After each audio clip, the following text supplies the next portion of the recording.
funeral was on flowers. Okay. Okay. Beautiful. So we can stretch it up so the camera is going to be able to cover that. And at the beginning, what I'm going to do is some introduction in Polish, and then I'm going to ask you in English to actually just introduce yourself and tell us something about your father, and then we're going to continue in English after all, okay?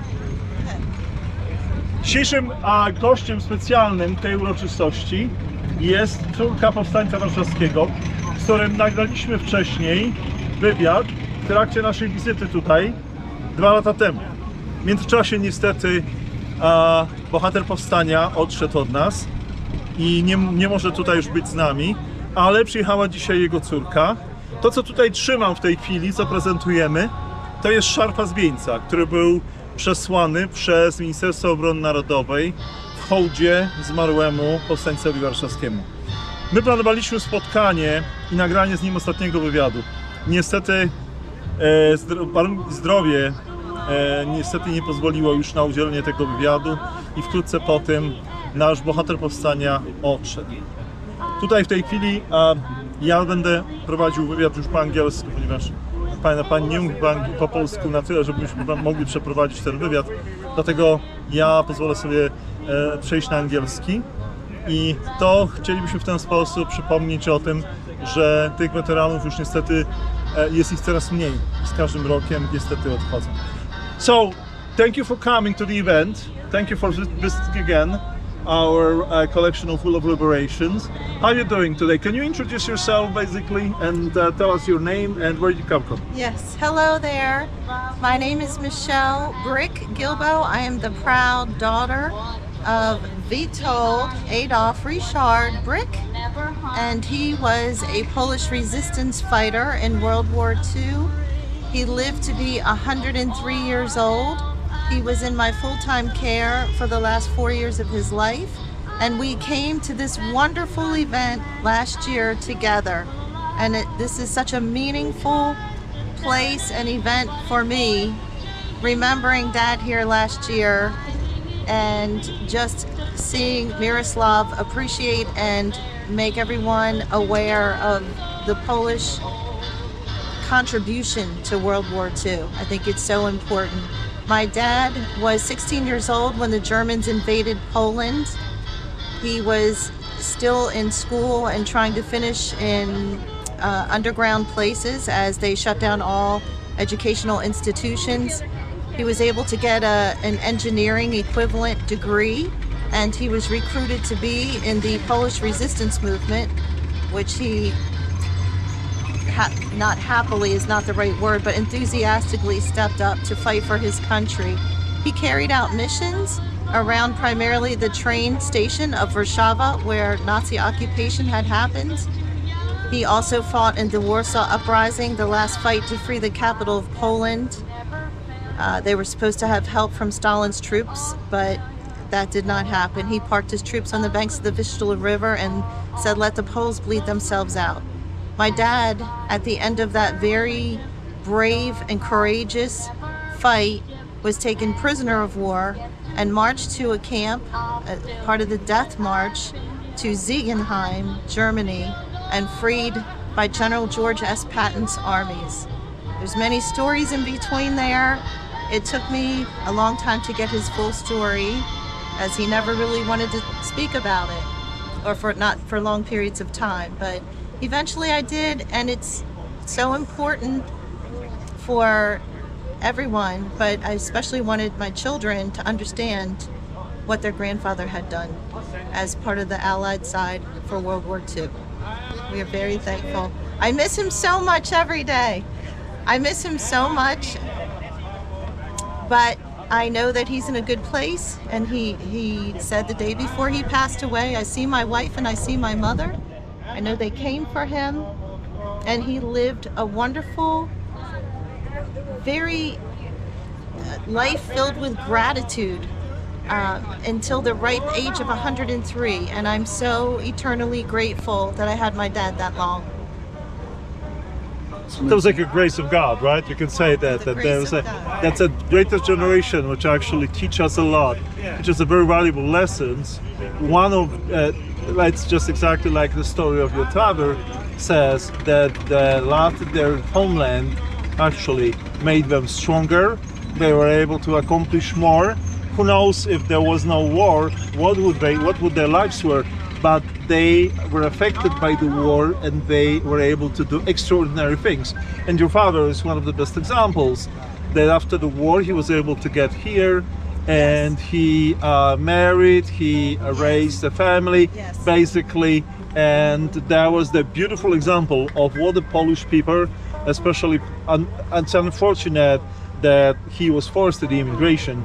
He didn't want to move into the country which was under the communist government, but basically because he would be considered the enemy of the state. But the fact of the matter is that his life is the best statement of what Poles are about. They are unbreakable spirits. I will say, because you started in on that part, after the war, it wasn't over for the Poles, as we know. Yes. His parents did the most unselfish thing. They said, do not come back. Go to where you have better opportunity. And he joined the British 8th Army and the Polish 2nd Corps at that time. And he went to Italy.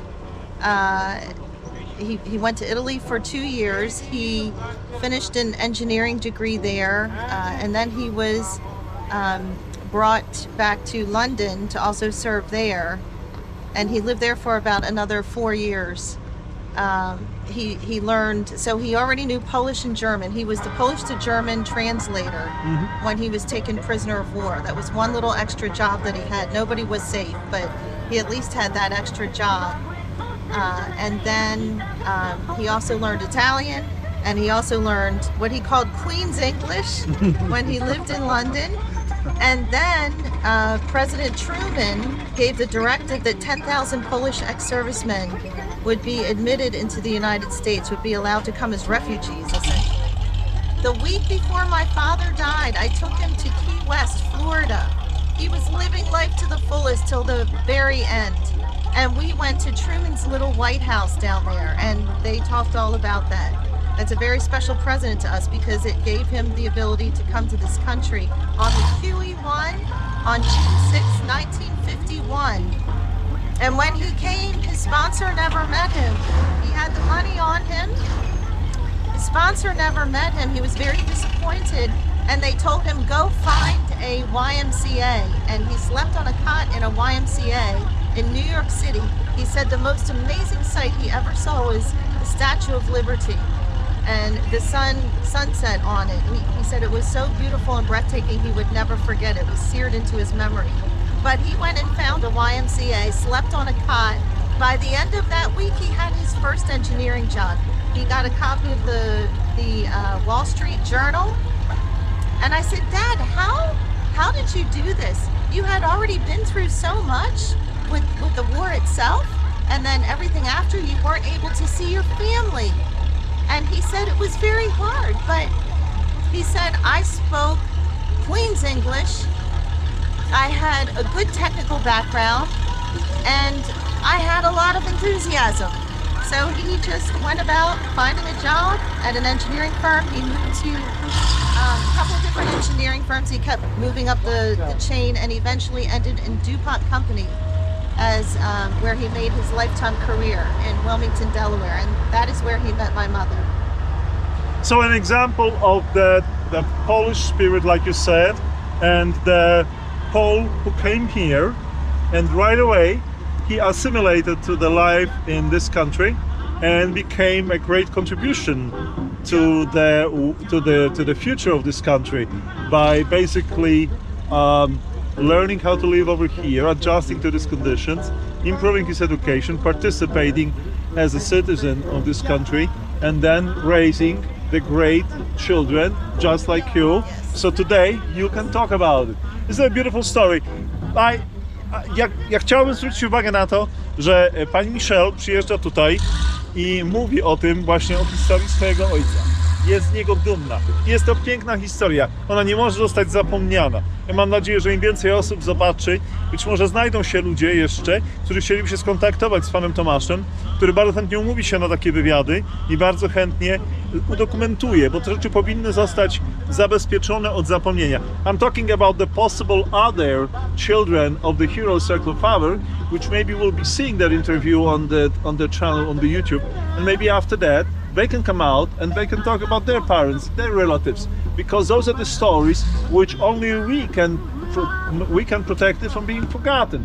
Once our generation will be gone, then who is going to talk about it, right? So you can do that. Well, that's what we're doing. That's why we are here. We're recording this, and we hope that whoever is going to see this, they're going to be able to learn more about those heroes like your father. Michelle, thank you so much. I greatly appreciate it. And thank you so much for doing Thank you for being with us today.